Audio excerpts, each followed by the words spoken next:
Welcome to the Hoop Collective podcast. We talk about the NBA, which we're doing on various times of the day in the various time zones that we're in. Joining us from Las Vegas, where he is covering the NBA Cup, where we have the final coming up on Tuesday, Knicks versus Spurs, is Tim Bontemps.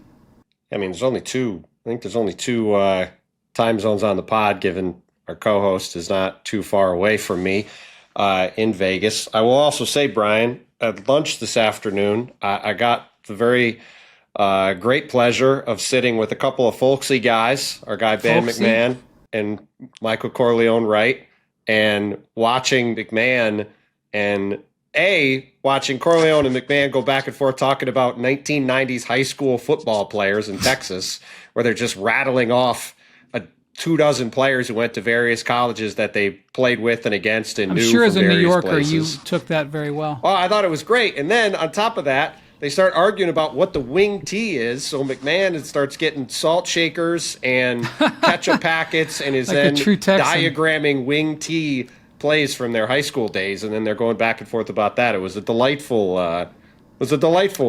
brunch with my Well, our favorite pals. Texan, with all due respect to Mr. Wright, is also joining us from Las Vegas. He's got a better hotel next door. As you can see, he's higher status at the company. It's Ben MacMahon. Howdy, partners. To be clear, the wing tee was during my sentence in Maine. That was not during my Texas days, but I was definitely diagramming a little bit of 28 sweep waggle and all those sorts of things. I am joining from London, where I am at the end of a 4-day, 3-country little trip this weekend, which I'll talk about in a few minutes. Had top 3 basketball experience of my life this weekend, gentlemen, and it wasn't close, which I will tell you about a little later on after He's just trying to pump up the fact that he missed his 2 discoveries going head-to-head here in Vegas. MacMahon. I was going to say, we had a pretty good one here with, It Wendy's was guys, but I watched the high points after I got up on Sunday in London. After he missed the whole thing. I did. What do you want to say? I felt like my time was being used wisely. I'll just put it that way. All right. Before we go into NBA Cup, we do have a significant development / announcement starting with this podcast. We are very happy to say that things are going to look a little different at the Hoop Collective. Same NBA content, same talking about the NBA, but in a transaction that we are very excited about, we are now a part of Omaha Productions, a great team with the Manning family and a lot of great folks who we are very looking much to joining, and so nothing will change. Still on all the ESPN platforms, you will still be able to get the podcast in the same places where you download it and where you watch it. Just have some terrific new teammates. And Jackson, very happy to report Jackson is now a member of the Omaha team. So I said we weren't coming unless we brought Jackson. And Syracuse responded by losing to Hofstra. Okay. We got our dig in. I was waiting for that. That's perfect.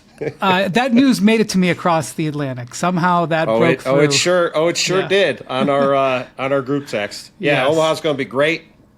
Quality's going to be better across the board. It's going to be awesome. Not the content. The content will be equal, is typical average, but the quality of the delivery will be That's better. right. I emphasize the quality for a reason. Yeah. Okay, so I was talking to an NBA executive today, and he said something interesting to me. I'll see if you guys agree with this. He said, I think the 4 best teams in the NBA were in Vegas. That's interesting. Now there may be some. I would have a pretty hard no on that. Okay. I would too. Maybe some folks in Los Angeles and Houston may say some things. Some people in Cleveland and Denver. Not Los Angeles. And Denver. I think. Well, you may not say Los Angeles, but Lakers again, may the Lakers say can Los say what Angeles. they want. I think the 2 teams that have the best argument for that are, 3. I would say Houston, I would say Denver, and I would say the team that has the best record in the Eastern Conference, the Detroit Pistons, I think are the 3 teams that have the best argument. I certainly think that you would have to put Detroit at minimum over the Magic right now, especially in light of, we'll see what happens with Jalen Suggs, but he did not look very good leaving the arena after hurting his hip in that game. But I think the Knicks at least have an argument to be in that conversation. And certainly, the Spurs have been awfully good without Victor. And now that Victor is back, I wouldn't say it was as good as the Rockets Thunder game that MacMahon was at on opening night, which I think will be the game of the year all the way through. However, it was a hell of a game, hell of an atmosphere. Seeing Victor come back, going up against Chet, which is you laid out a few years ago, Brian, with your two discoveries. They do not like each other at all, and that was evident in the way this game played out. And the Spurs were awfully happy to get that win. And while the Thunder, MacMahon and I witnessed after the game, were in a perfectly fine mood and realistically understand where they're at as 24-2, they were not thrilled to let that one get away. And I think, Shai Gilgeous-Alexander, I thought, had a perfect response to it, saying, this is like when you fail a test in school and you get to retake the test right away, because they're going to see the Spurs a couple more times in the next couple of weeks. And I suspect Day. the Thunder are going to be ready for those games. They got a home and home the 23rd and Christmas Day. That's right. I mean, if you needed any more, it's not 100%, the way the league is this year and the way the matchups are. I know that there's like a featured game, but because there's football, sometimes it's not as like it used to be. I'm telling you, like, how about Spurs Thunder on Christmas Day? Like, great scheduling. And how about Spurs Thunder for the next decade? And that's what we've got a chance to have here, is a rivalry. And look, the Thunder are going to be a dominant team for a long time. For the health of the league, you need some real challengers, some real rivals. And this has got that kind of potential. And this was, for the Thunder, look, nobody over there is sweating being 24-2. Oh my gosh, we lost. Okay. They didn't want to lose the game, but they're not, they'll study the tape, learn from it, blah, blah, blah. For the Spurs, though, this was a real chance to kind of make a statement of, hey, we're here. You better take us seriously. And they've got a chance to be a force for a long, long time to come, because it's not just Victor Wembanyama, as they proved going 9-3 without him. Those young guards, man, those guys, Victor's not the only great defensive player on that roster. Victor's not the only gamer on that roster. Now, Victor has a nice little French accent, so it comes across a little bit, classy, I guess you could say, but he's got a little troll in him. I wouldn't say a little. Yeah. And he said some more stuff just in the last few days. Yeah. And he left a lot of room for interpretation, but when he paused and said, Bontemps, you asked the question, right?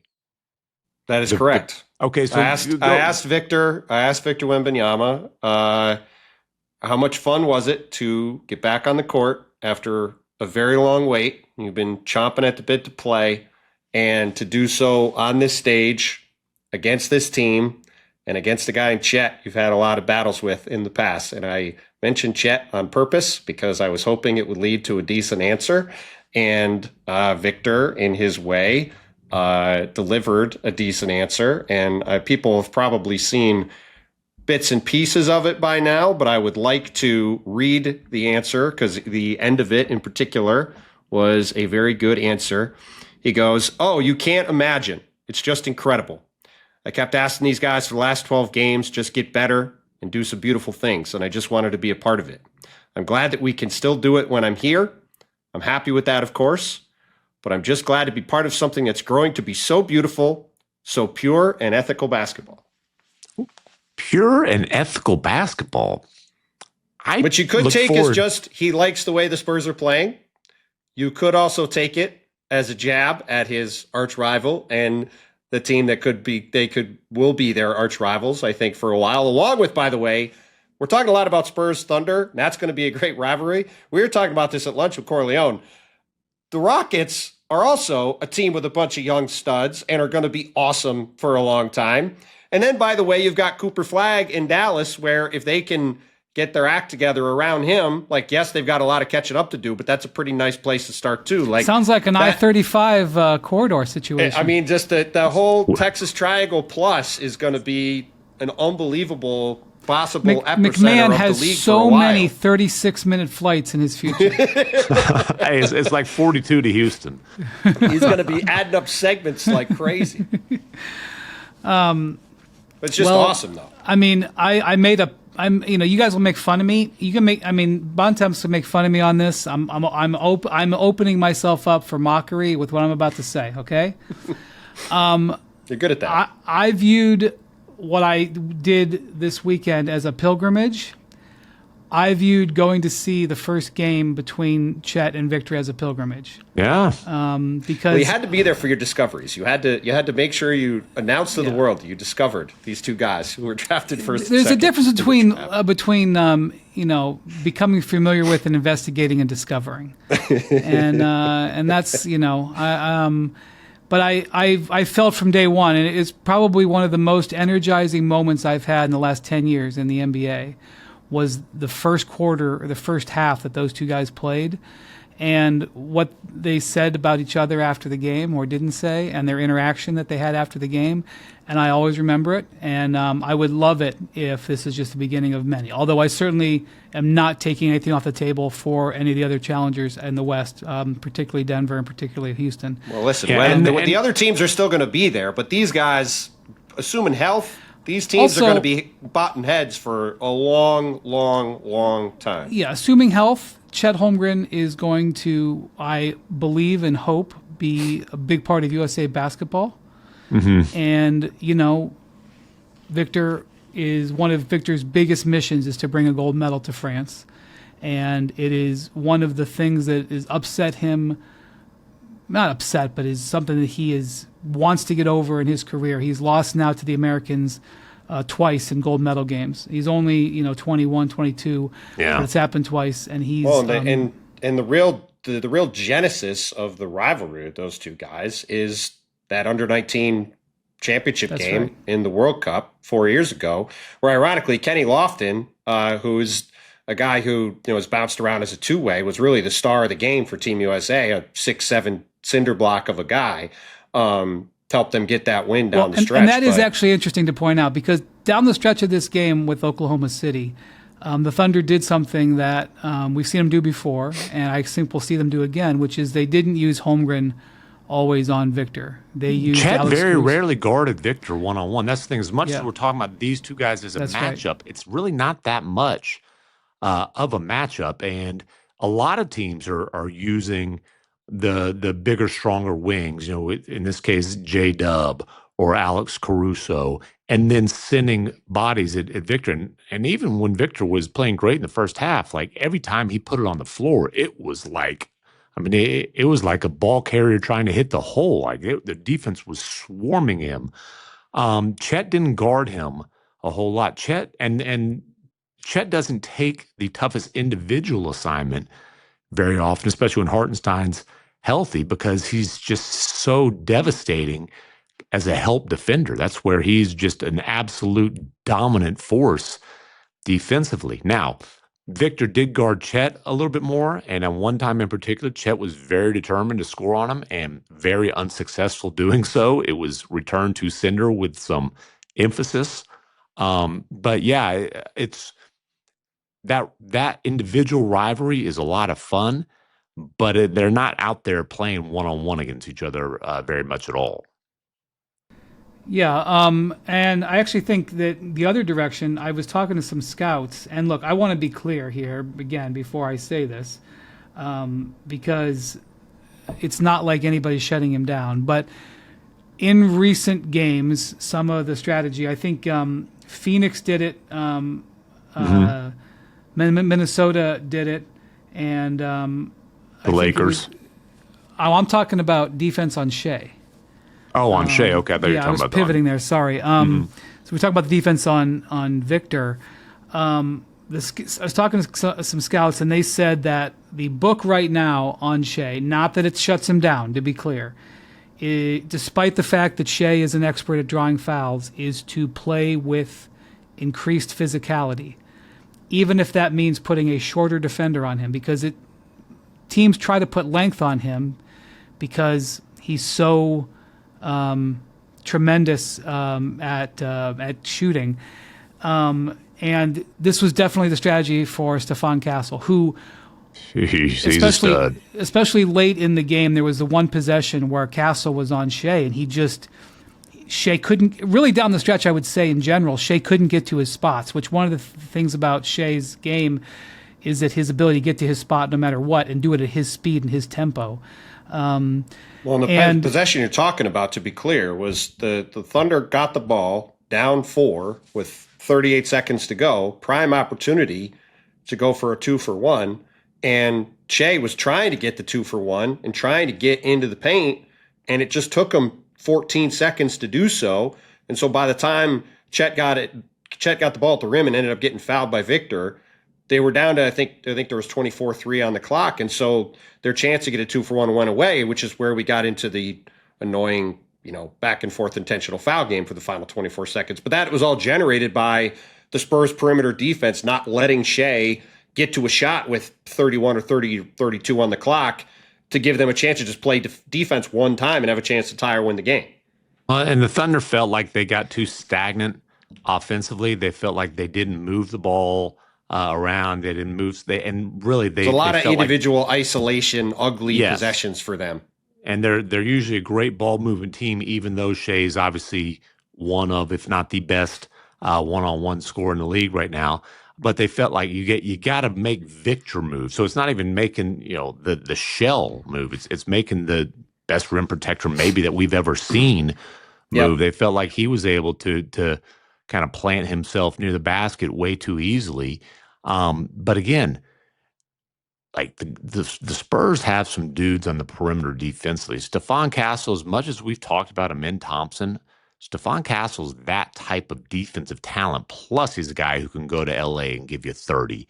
Dylan Harper has a chance to be a really, really good defender. I mean, he is a big, physical guard who wants to defend, who cares about that.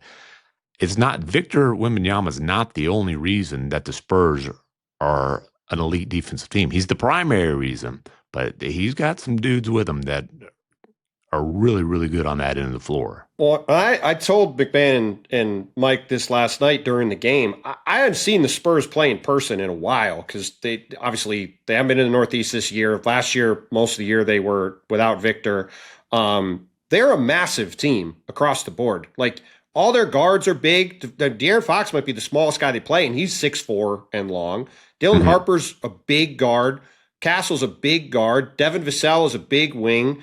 Champagne's a big wing. Yep. Harrison Barnes has obviously been, a long-standing stretch for. Keldon Johnson is a bigger wing. Like, every guy Cornette's obviously a center, but I'm talking about the perimeter. They play him. Guys. They play him with Victor sometimes. By the way, I did clarify with Luke Cornett, the celebration when he rejected, was that in Charlotte when he had the game-saving swat, and he said that was definitely Vince Carter, not Usain Bolt, is what he was trying to do. Yeah, I can't remember if it was Charlotte or Orlando. Might have been in Orlando. Either way. But yeah, like, they're just a big physical team across the board. Like, we think about the Thunder and how physical they are on the perimeter with their guards and how they get into people defensively. But, like, you watch the Spurs when they're out there and, like, Shea's going up against a bunch of guys that are the same size as him, which isn't usually the case across the board. There's not an obvious guy for him to go at. And it was awfully impressive to watch. And I joked with a couple of the Spurs guys yesterday when I saw him because I hadn't seen him in a while. I was like, hey, look, guys, like, I was excited for what you guys are going to be this year. I didn't think you were going to be anywhere near this good. McMahon's obviously going to win this bet in a rout. And, I mean, it's fair to talk about them. Like, they're a legitimate, especially if Victor can stay on the court. They're one of the 4 best teams, I think, in the West. I think it's clearly the Spurs in some order. The Thunder obviously first, and then I would probably have the Spurs behind the Rockets and Nuggets. But if you told me the Spurs end up in the top 3 if Victor stays on the court, like, the way these guys are developed, it's not a surprise at all. Yeah, which is why I think for Christmas Day, so that'll be the 3rd time they see each other. Hopefully everyone stays healthy for that stretch. And, as we're talking about this, Victor didn't start this game and only played 20 minutes. 21, but yes. And, so and they sat him the first 15. And Isaiah Hartenstein obviously is also coming back from a minutes limit. on the other side. And that's not as crazy. impactful as Victor, but still. First time the Thunder had their starting five since Game 7 of the finals, and the first time that San Antonio had their core group together. When you talk about Harper, Fox, Castle, and Wemby all together. Friday was their first practice together all season. Yeah. Yeah. So I would love to see 2 games in a couple of weeks here, 2 whatever it is, 10, 12 days, to watch how that develops. I'd love to see that. Let's talk about their opponent coming up, because the Knicks.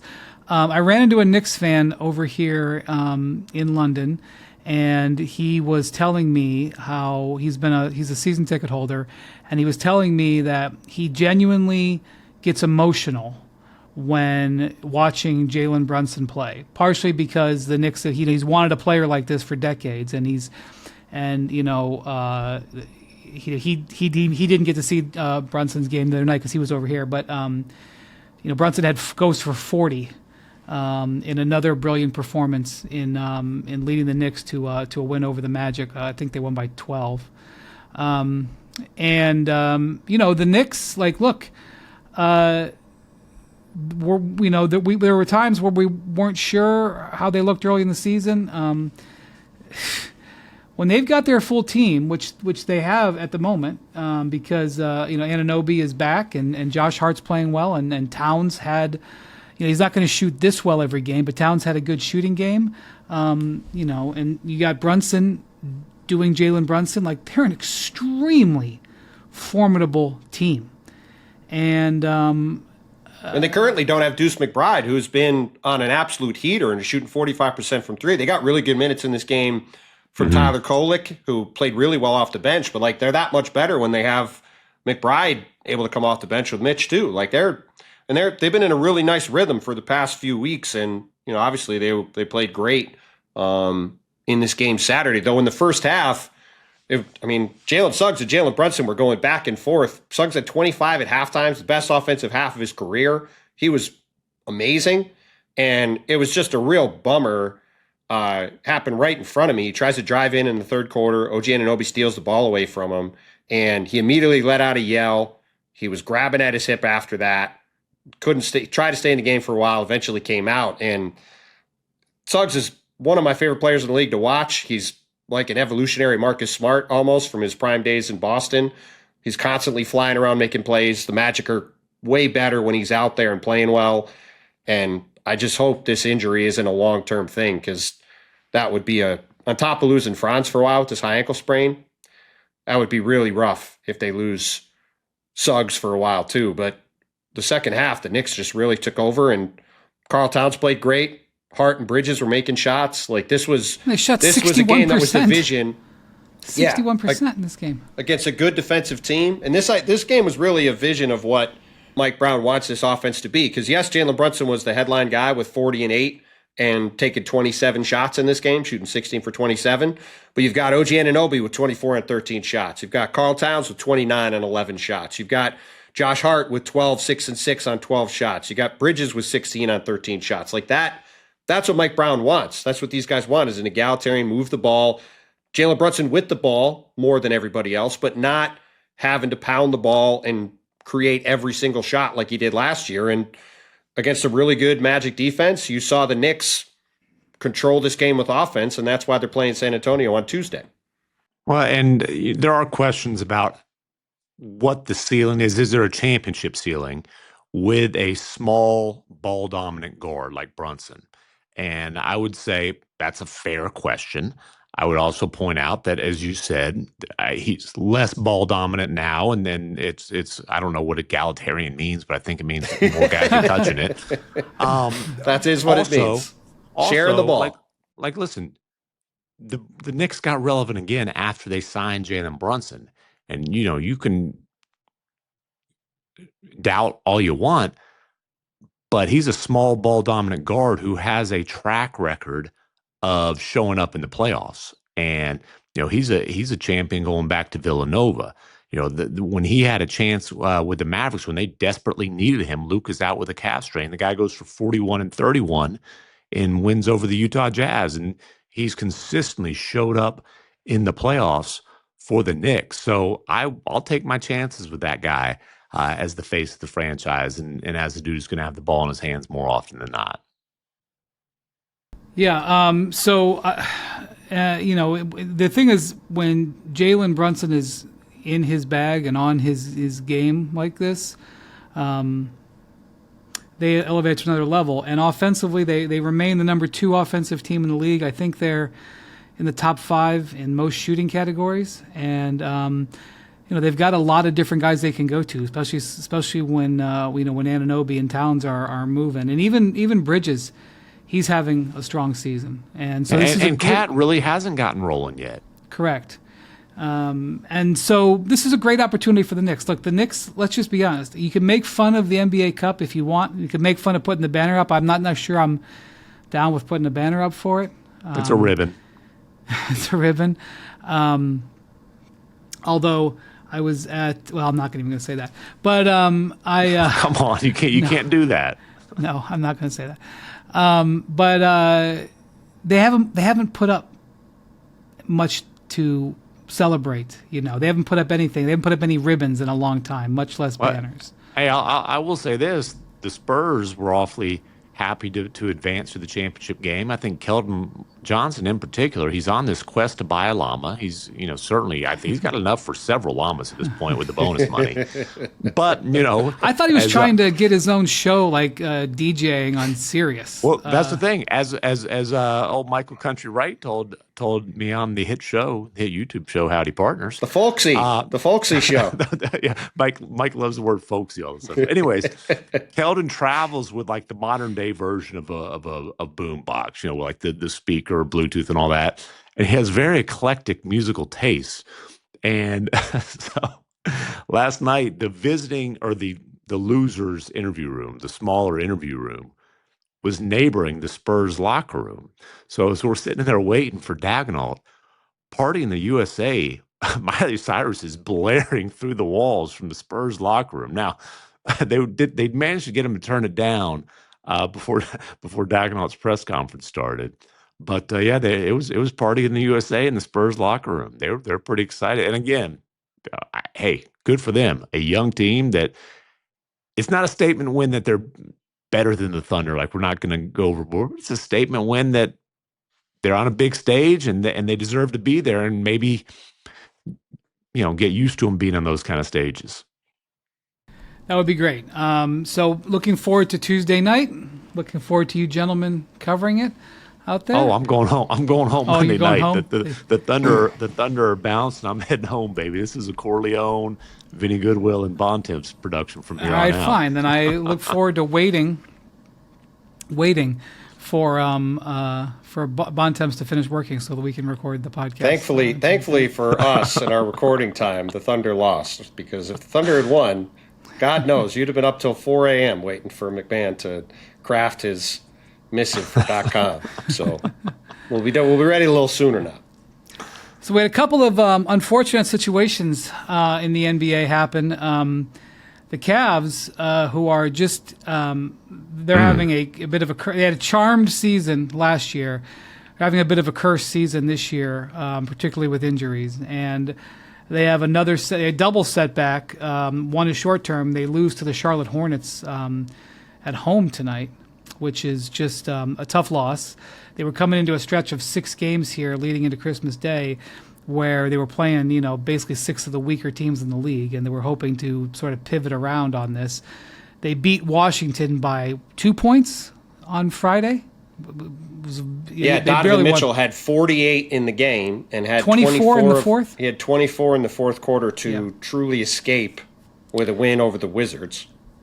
Yeah, no offense. That was in Washington, but no offense to the Wizards. But the Cavs, that was not a strong performance. And then they lose at home to Charlotte. I don't think the Wizards would be offended by saying that. I think overtime, it's just the reality of the situation. Yeah.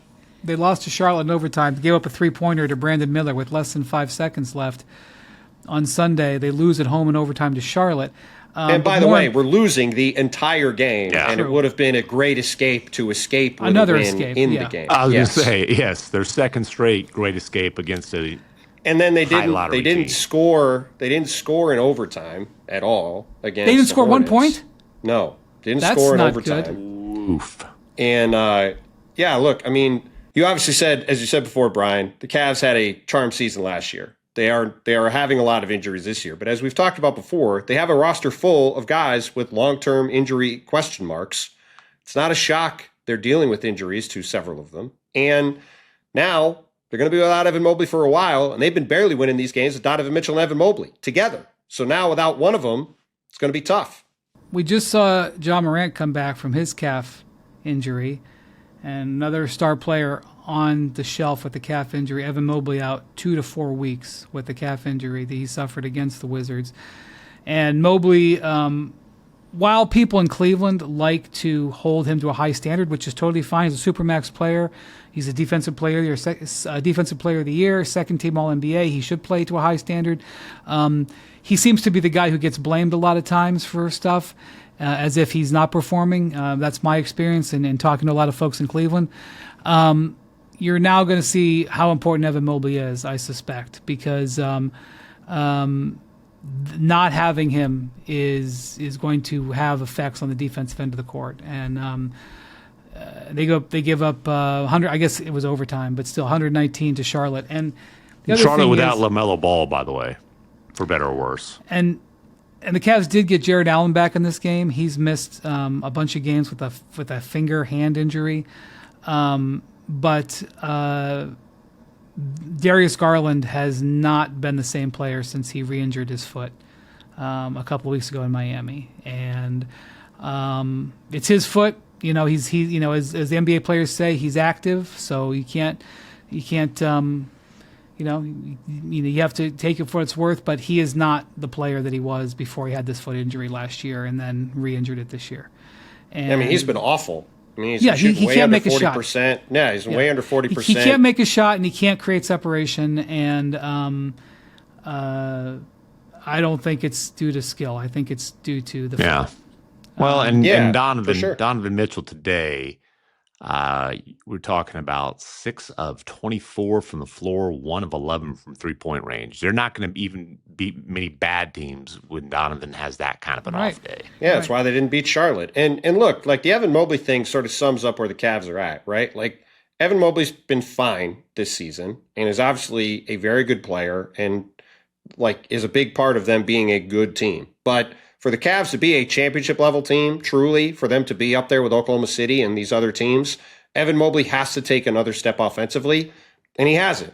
And like that's where that's the thing you can point to if you're a Cavs fan, be like, this has got to be better if we want to get where we want to go. But it's also not like he's the reason that Darius Garland is hurt and not playing well, and they've had all these other guys out with injuries, and the team has disappointed. Like both things can be true, and it's why the Cavs right now are sitting there at 15-12 and mired in the play-in, which is certainly not the kind of place we expected them to be back in October when the season started. Yeah, so they're also in the second apron by $22 million. And so which is not a place you're expecting to be if you're to be in the play-in and be in the second apron. That's correct.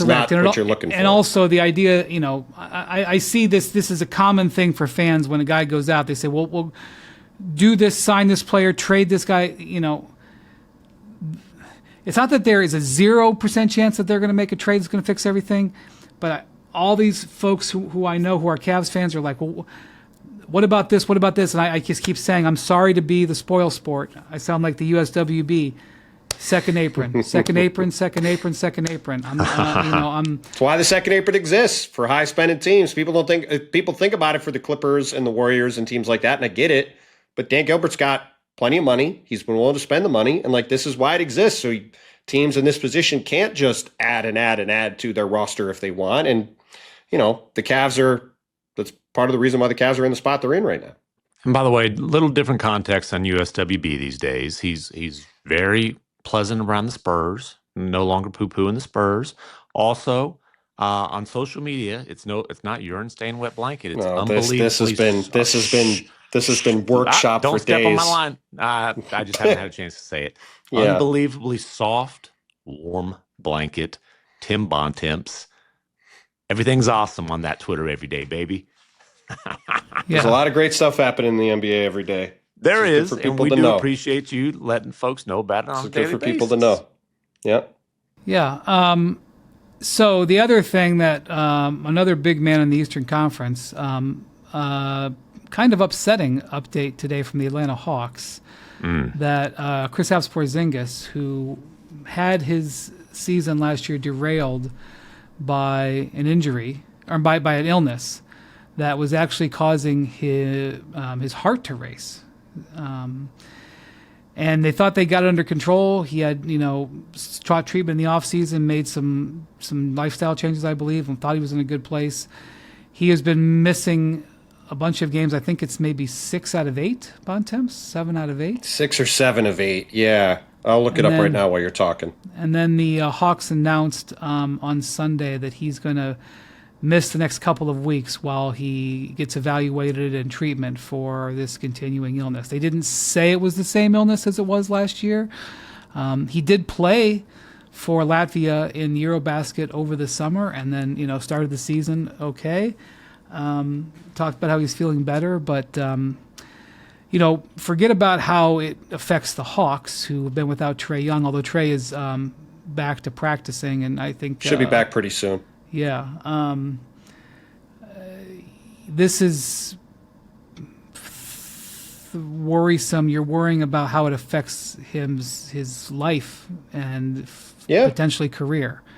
So he's in the last year of his contract. And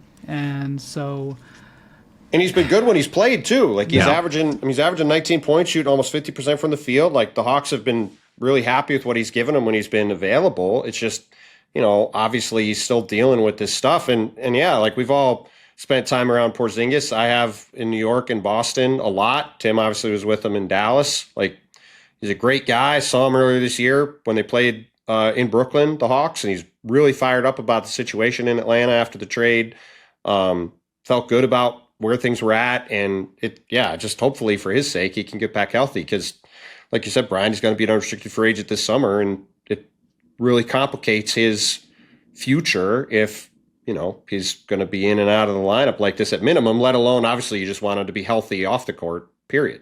Yeah, he's missed 6 of 7 and 7 of 9. And, Porzingis, to me, I have a lot of respect for the way that he's evolved throughout the course of his career because he came in so much hype as the face of the franchise in New York. And then obviously the ending there was messy. I would say messy on both sides, but, he's acknowledged that it was messy on his end. And then in Dallas, it was such a struggle for him to be a complimentary guy or a co-star, but not the face of the franchise with Luka. And then he got to Boston after, frankly, being in Siberia for a stretch there.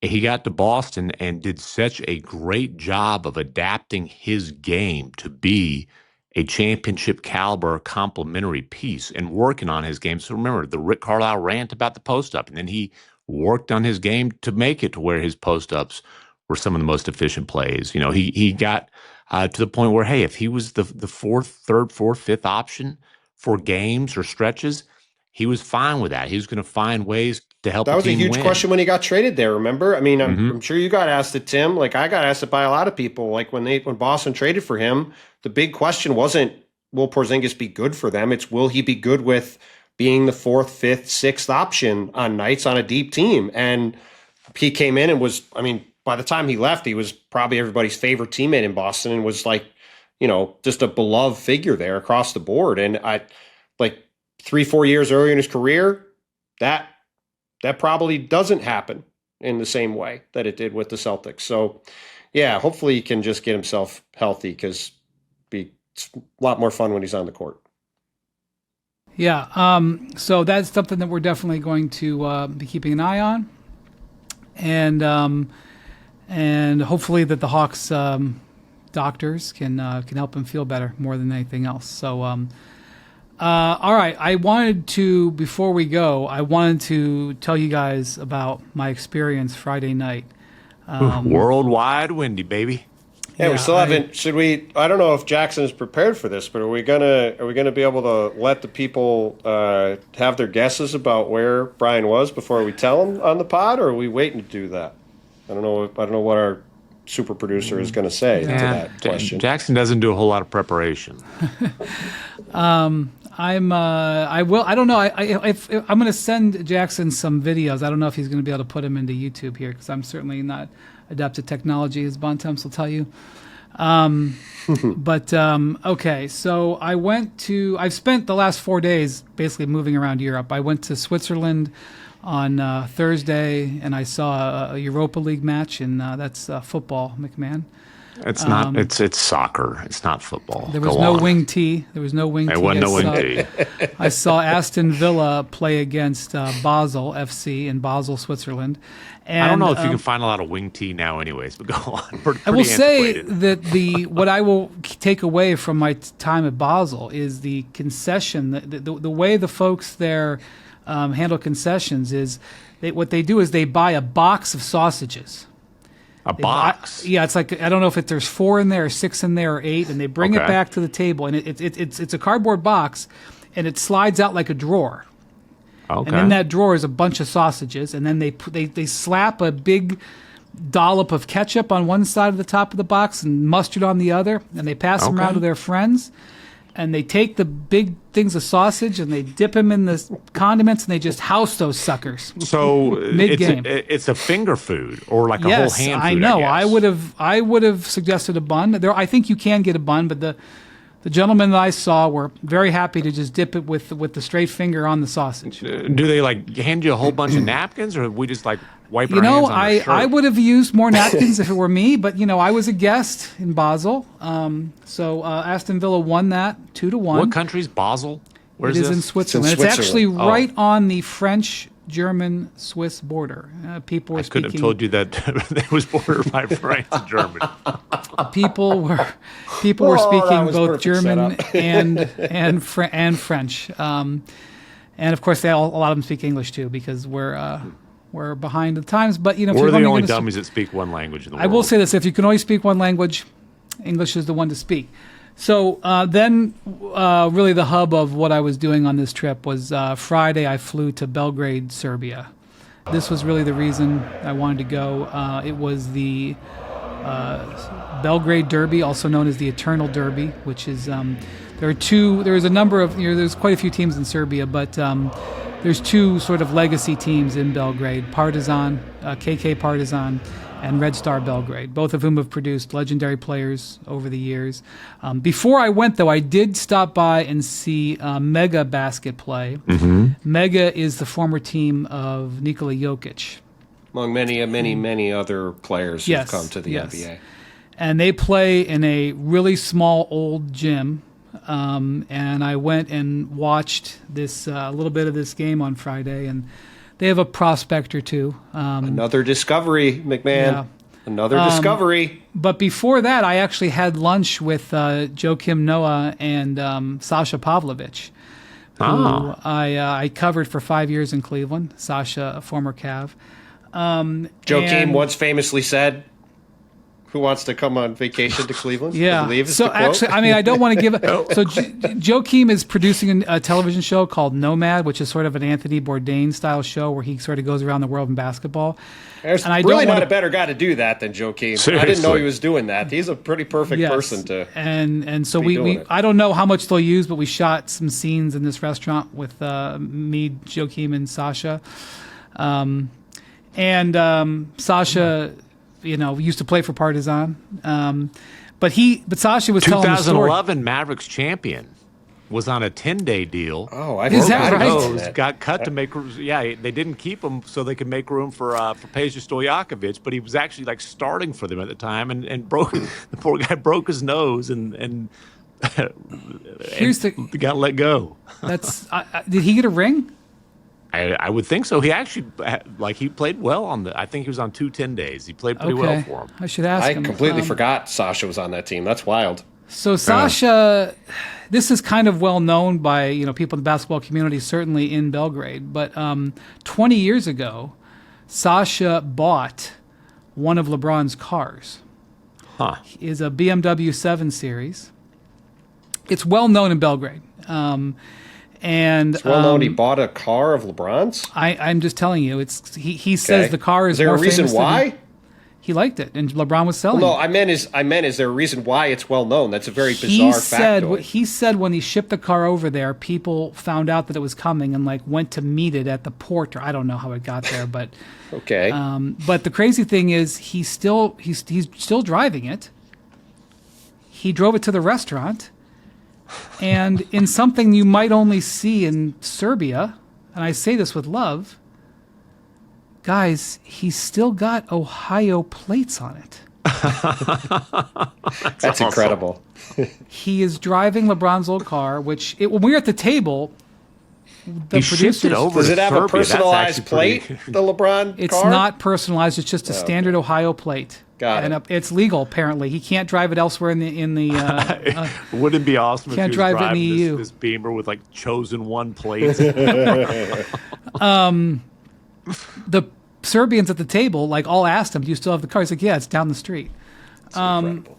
So, Sasha was great to see. Sasha started on the Cavs team, went to the finals, and Joakim is Joakim, and he was. But anyway, the story that Sasha was telling was after his NBA career was over, he went and played for a couple of years in Belgrade, and one day he looked up in the stands and he saw this former guy he used to play against, Jared Jeffries, who had since become I don't know what his title was then, but he's an executive with the Nuggets, but I don't know if he was a scout at the time.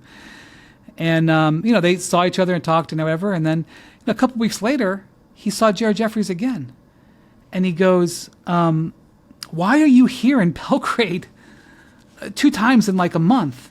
And he's like, "Listen, man, there's this guy playing at Mega, and I think he could be really special." And he's like, "Who? We've played them twice."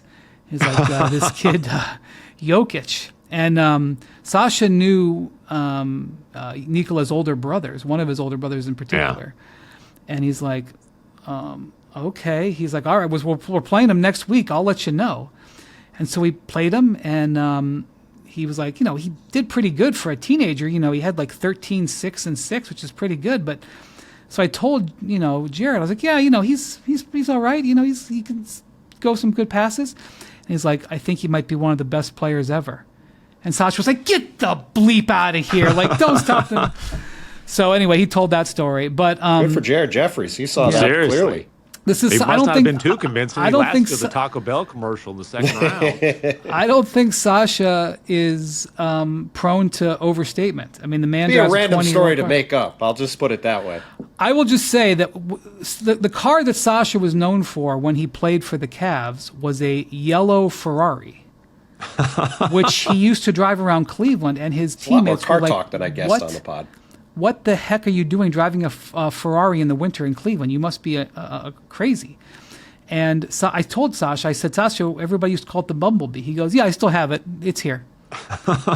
So this is how he operates. Okay, it was very good to see Sasha.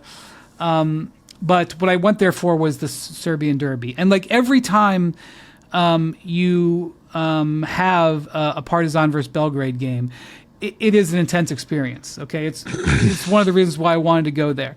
This one was particularly intense because I won't get into the details because we talk about the NBA, but Partizan has had some drama, and a very famous coach that they had recently left. Under Phil duress. Jackson of Europe quit in dramatic fashion 2 Yes. weeks ago. That's the story. Yes. And so Obradovic, and the fans were not happy about it. In fact, when the team came back from Athens, where it happened, 5,000 fans came to the airport to protest. This is how passionate the Serbians and the Belgrade fans are. And so the previous home game, Partizan's fans booed their own team. And just to give you an idea, the Partizans support the section that their fans are most passionate. They're known as the Grave Diggers. Okay. That's their nickname. And you guys know what a tifo is? I do. No idea. They are, the big banners that fans wave before soccer matches. You see Yeah. them in other sports too. Even, and sometimes they're just like logos or they're players' faces or coaches' And you're faces. talking about the banners that are like sections long. Yes. There were, yes. Yeah, like the whole row. They come in different shapes and sizes, but for the most part, they're sending some sort of message. Sometimes it is our team is awesome. Sometimes it is the refs are awful. Sometimes it is the other team stinks. But there's always some sort of message behind it. It's just a matter of what the message is. What did the old TIFO have to say? There was a TIFO recently displayed by the Gravediggers when they were playing Fenerbahce, which is a team from Istanbul, Turkey. And in the TIFO, I don't know how big it was. It was 20 feet wide by 20 feet tall. It displayed a scene from the Battle of Kosovo in which a Serbian stabs the head of the Ottoman army. And it's a famous moment in Serbian lore about this soldier who stabbed this Turk. And the Battle of Kosovo took place in 1389. Right. What is this, history class or basketball? Well, I'm just, by the way, the Turks were not pleased. And the point is there's hundreds of years of enmity going on all over the place. And in Partizan the was Balkans, fined 50,000 euros. That's where this comes from. Partizan was fined 50,000 euros. Okay, so this is what I walk into. I couldn't have been more excited. And guys, it was a 15 out of 10. It was a 15. This is the kind of scene 10. where there's people with machine guns in the stands, well, like there's making sure there's cops in riot gear totally lining the concourses. Oh wow! Were people smoking in the stands? Hold on, MacMahon. Just sit back for a second here. This is not my clothes. The clothes that I wore that night will not be worn for a while, if ever again. They were sectioned off from the rest of my luggage. First off, when the Red Star fans, so this is Partizan's home game, they have the same arena. They play in a modern, like 18,000 seat arena. But because it was Partizan's home game, the Red Star fans only got like 1,500 seats or something like that. And they all have to be shared. I never realized that. They have to be in their seats and locked in basically like an hour before the game.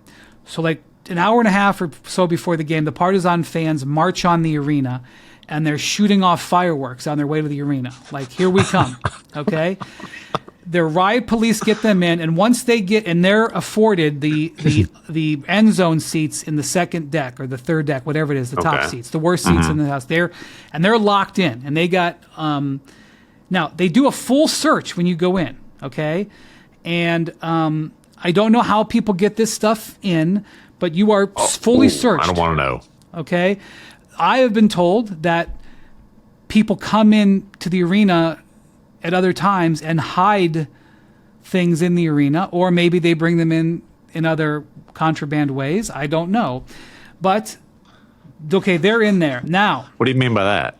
I'm going to tell you. So, the game that fills up. We're getting ready to go. When the Red Star comes out onto the court, the Partizan fans, and maybe the Red Star fans do this when it's their home game, I can't say.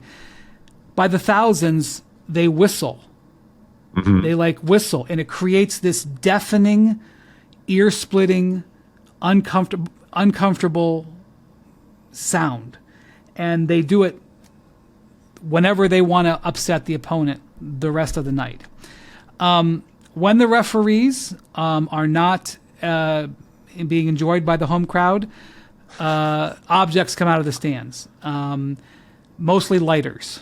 And okay, I was going to ask, batteries or? Well, batteries would probably show up on the smell detector. So these are lighters, and I guess they don't. And they come in, and the refs showed a lot of poise. You have to be very confident to officiate this game. I can't imagine drawing that assignment. Yeah, let's go get the Partizan Red Star game. Sure, yeah. Awesome. And so the lighters come in. How tall were the refs? MacMahon, you wouldn't mess with them. I'll tell you what.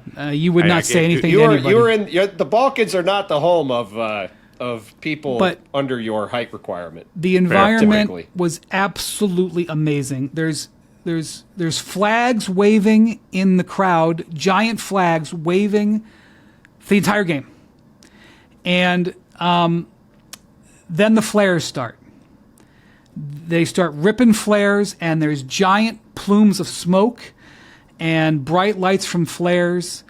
in the stands openly. Now, these flares have to be smuggled in. They're not allowed. Is that correct? Clearly. Okay. There was no They're shortage not of flares. supposed to be in there, but they're in there. As a Serbian journalist said to me this weekend when we were talking about Brian going to this game, he goes, yeah, a lot of these people just show up and they're just yelling and chanting. They're not paying attention to the whole game. It's kind of annoying. Yeah, so then there's a couple of guys who are leading the chanting for the Gravediggers. And MacMahon, you would not be messing with them. And at one point, they just remove their shirts, and they're both just jacked, and they're just like sweat is pouring off them, and they're leading the charge. And Partizan goes down by 15. Okay. Also, there's lasers. There's lots of lasers. And there's so much smoke being produced by the smoking and the flares that the lasers show up. You can see the guys who got him, but apparently they're like, well, he's got him. I'm not going to take it. At one point, a player missed a key free throw late in the game because there was a laser in his eye, and the referee just let him have another free throw. Wow, okay. Yeah. Seems fair. Yeah. So, there's a handful of American or international former NBA players in the game. Jabari Parker started the game for Partizan. Dwayne Washington Jr. Was the star of the game, was one of the stars of the game. I have to say, like, I thought it would, the crowd, never let up. The chants were amazing. But, they were pulling away, quite frankly. And Partizan starts making this comeback, and they come back from 15 down. And it was just absolutely electric. And Dwayne Washington made 3 or 4 incredibly clutch baskets. Jared Butler is sort of, in my view, one of the star players of the Red Star. He played brilliantly, had a couple of very clutch shots. He's been a long time fringe NBA player. Was on Philly last year. Was on Phoenix last year. Poor Butler star. Bounced around to a bunch of teams. Exactly the kind of guy that goes over to the EuroLeague. And what's that? Yeah. You said? Oh, I say Butler. Yeah, I meant Baylor. Yeah. Sorry. Yeah. Exactly the kind of guy that goes over the EuroLeague and has big success. Like Shane Larkin back in the day, who's been at Efes in Istanbul for a long time. Has been one of the best players in Europe for years. Jordan Nwara plays for Red Star. Sure. He had a good game. Former NBA player with a couple of teams. Jordan Nwara, Semi Ojale. There's a ton of NBA players on those two teams. SMU. Okay. Yeah. Donatas Motiejunas, former Rocket. Now, I thought, didn't there used to be a thing where you could only have like a couple of Americans per team? Is that changed the rules recently? Yeah, the rules just in general are sort of fast and loose. So, like smoking in the arena. Yes, yeah, and flares going off in the arena. Absolutely tremendous experience. I was just smiling, like there was chaos going on all over the place. And I was just smiling, because it was just exactly what I wanted. And the game came down to the final seconds. And Partizan, which is having a bad season and a rough go of it, Partizan wins. Dwayne Washington makes a bunch of clutch plays, wins the game. And now you have the circumstance, and this happens in European soccer, but now the Red Star fans are not allowed to leave.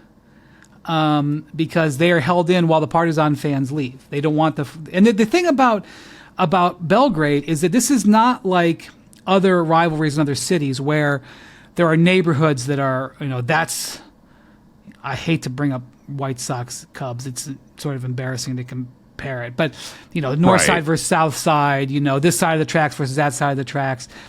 There isn't that way. So these are, in it's theory, just a matter of neighbors. personal preference. Yes, and I assume many of these people have jobs, and maybe they see these guys, at the water cooler or whatever on Monday, but on Friday they're hated. It's just it's in the community. You're either Partizan or you're Red Star. So, but as this game ends, the Red Star fans are held in place for the Partizan fans to clear the arena, but they don't want to clear the arena. First off, a bunch of them come on the floor, which longtime Belgrade people told me they'd never seen before the security perimeter can get set up. And then they turn and they just start MFing the Red Star fans. They're just giving it to the Red Star fans. Well, when your team loses, especially a rivalry game, you just want to get out of there, but they have to be held there. Mm-hmm. But don't worry, the Red Star fans are prepared to retaliate. Oh, no. With flares and M80s. M80s? That's right, M80s. And the thing about it is when the M80 went off and shook the entire building, many people did not react. They were just like, M80s? I said what I said, okay? And then they light the flares and they helicopter the flares down towards the floor, like you would in a war, in a battle. How the hell do they get an M80 in there? MacMahon, what do you want me to say? Okay. I don't want to know. Actually, and I loved it. I loved every second of it. I never at once felt concerned at all. I just totally basked in it. Were you sitting in the middle of the Gravediggers? I was sitting at center court. He was sitting on the wood, as we say. On the wood. I was wonderful host. I was taken care of beautifully. Thank you so much to Partizan and their fans for taking care of me. I couldn't have had a better seat, and it was terrific. And I was treated very well by the Serbian media. And I sat just like 4 or 5 seats down. You were feted. The grand arrival of Window. I was paying respect. And they were paying respect to the great Window. Seriously, a lot of the European basketball social outlets and social media channels were very excited about worldwide Window. It was big news. Window was on the scene for one of the big games in Europe. I was paying respect. And, there was some longtime scouts who were there. There was also some, there was NBA teams who had American executives there who were scouting. But people had made many trips to Belgrade, and they were like, this is one of the more intense ones we've ever seen. But I can't speak more highly of it. I absolutely loved it. In my view, and I mean, I may have recency bias, but to me, 2016 Finals Game 7, 24 Olympics gold medal game. The Serbia game is up there, but the gold medal game with Steph. Yeah. Belgrade Derby. The 3 greatest basketball events I've ever personally witnessed and been there for. Okay. As someone said to me yesterday, who we know who has been to many games over there, they said, you think that there's real rivalries over here? You don't know anything about anything until you see a Red Star game. Yeah. Spurs-Thunder's got a lot to live up to. Well, and that just like nothing really fazed anybody. So like when they started throwing the flares down from the upper deck down to the lower deck, they were ready for it. They had guys there with fire extinguishers, and they just So these are lit flares just being chunked. Yes. Listen, to tell a brief story about the way these games go. The same person I was talking to yesterday told me the story of how he was at a game, and there was a bomb that landed, or an explosive device that landed near the coach of a team. And while the game's going on, and the coach measured his steps away from it, it went off, like exploded. Someone came over and wiped it away, and the game never stopped. Look, I want to just say, that's the kind of environment you're talking about. Say, the guy knew how far away to get from the explosive device to be fine. Everybody was good. The game continues. Never stops. I can't say what happened in the streets after the game. Yeah. But I don't believe anybody was injured, and I never felt unsafe. I absolutely loved the environment. They do one of the things that you see in international football is when the team sings its song, they all stretch out their scarves and they wave them. That happened. The intensity of this game was amazing, to the point where I then came to London and went to 3 soccer matches in 2 days. And while those were all terrific, they could not match the intensity. Yes. Okay. Let me ask this. Let me just say this. I want to thank... Okay. Got to thank the people at the junket. Listen, you get your toes on the hard I want to thank Steve Parrish, the co-owner and the president of Crystal Palace, for hosting me today against Man City. They lost, but still, I want to thank Chelsea, some great folks at Chelsea who hosted me yesterday. Also took in the Arsenal game. So yeah, but go ahead, MacMahon. We're just over here slumming it, working. God forbid we do some work. I want to listen. He was promoting the brand. Okay. Are they selling liquor at these games? Beer, liquor, No, alcohol? there's nothing being sold. I mean, you may be able to get that's all water somewhere. There's no smuggled in, too. concessions. No concessions. I mean, the whole smuggling operation. there may be there's no concessions. There's no period. beer. Forget about beer. There may be so like it's all water liquor. and Coke Zero. That happens a lot of places in Europe. One time, K-Bon and I went to a Real Madrid game when we were in Madrid once, and Soccer K-Bon or likes to go to basketball? sporting events, soccer game. Likes to go to Yeah. sporting events, but also likes to have a beverage at the game. So we went to dinner. The game's at like 9:30. The games are late there. We walk into the game. She's like, oh, yeah, we'll go get a beer. We'll go to our seat. It'll be great. We get up to our seats, and there's just Sprites and some chips. And that's it. No alcohol of any kind. K-Bon was not pleased. We had to wait a while until we got into the game. She's like, oh, yeah, this is kind of fun. You cannot bring alcohol into the bowls at the. I mean, if certainly they're at the- But bringing again, it- you if they're can't bringing bring in an the 80s in either, so who knows? no, who's gonna get I'm that? talking about at English football games. You can't bring. You can drink beer in the concourse. You can't bring it into the stands.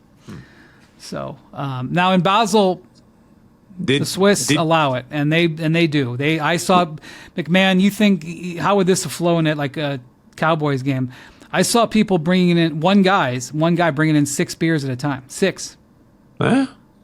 poured, not in the can, poured. Poured? Must have big hands. They had a carrier. They had a carrier for everything. Oh, I you see. could drawer Okay, a sausage in a platter of beer, buddy. Wow. That's how they roll. That- And by the way, the probably not a crowd long at life, but a FC good Basel, life. the crowd at FC Basel was also very intense. They were waving their flags. There were flares there, and at one point, I don't know what it said in German, but there was a long, all the way across the stand, something in German, and underneath it said "F FIBA!" exclamation point. FIFA, sorry, not FIBA, FIFA. FIFA, Yeah. yeah. Which we is don't based on anger Switzerland. FIBA. Yeah, no. Did you introduce yourself to any of these grave diggers? Did you make any I acquaintances? did not. The Gravediggers were very focused on supporting their team and hating Red Star. But Is there a certain sort of how do you identify the grave diggers? Just by the section, or is there like a certain kind of uniform they wear? well, the one team, Partizan, is black. In fact, Belgrade, Beograd is the Serbian. Beo means white. Grad means city. It means white city. On the court, it says so. Partizan wears black, and on the court, I'm not just. This is what's written on the court. Out like in Denver where it says 5,280 yeah. feet.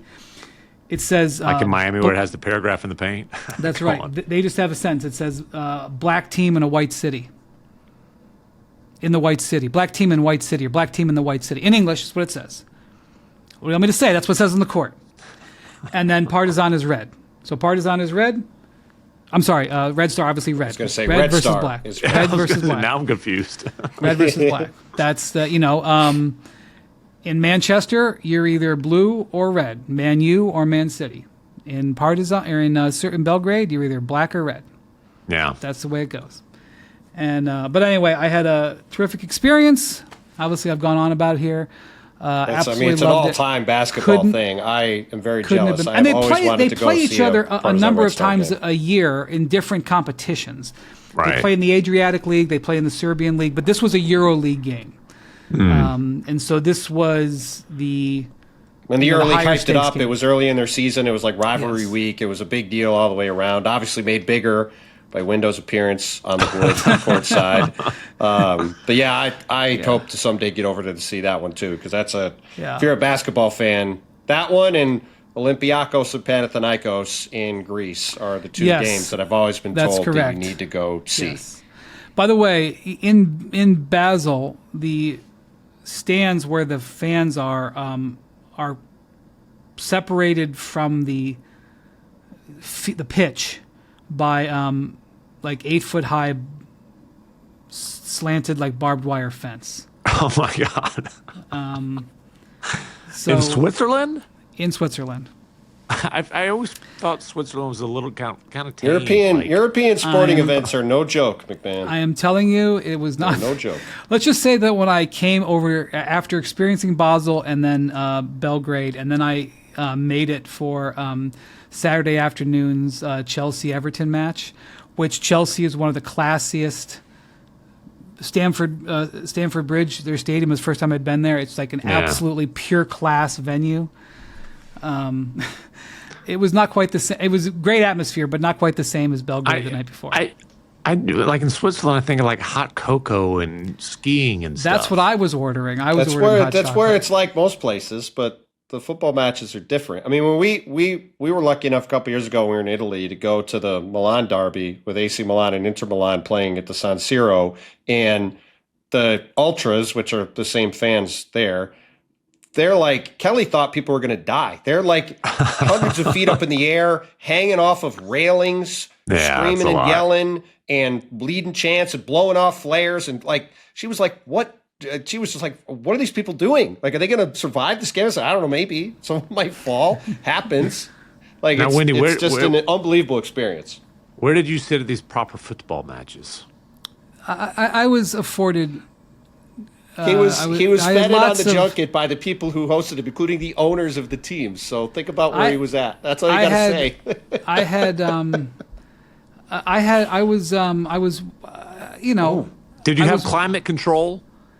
In some cases. I want to special thanks to Bidad Iqbali, who is the owner of Chelsea, one of the owners who hosted me, and Todd Klein with Chelsea, who hosted me. You have so many rich friends. I've only got one. Well, you know, some of these guys are Americans who, you know, these teams are all owned by Americans, and they like the NBA. Some of them also own NBA teams. Steve Parrish, the co-owner and president of Crystal Palace, had 76ers takes. He had 76ers takes. The co-owners of that team are are Josh Harris and David Blitzer, owners of the Sixers and Devils, and many other things. He had many things to say about 76ers outcomes, not only now but in the past, in the recent past. So, all right, well, that's enough for Omaha for our first Omaha episode. Hopefully, we haven't been booted off for going long. Hopefully they like us still. I don't know. But we tried to talk about the NBA, but on this one, we're not. But all right, I'll be back on Monday. Be back for the NBA Cup and focused on that. Thank you for allowing the digression, and thank you to everybody who made my trip. And people also in Belgrade who took care of me, who I won't name because they... they're wanted by the law. But no, thank you very much to everybody who took care of me, and I couldn't have had a greater experience. And somehow all my flights were on time. Thank you very much to Bontemps and MacMahon. Thank you to Jackson. Thank you to Devon, one of our new producers. Thank you to Rochelle Marikenzie from Omaha. Thank you to Peyton and Eli. And thank you for watching and listening to The Hoop Collective. We'll talk to you later this week. Appreciate you, Peyton and Eli. Adios, amigos.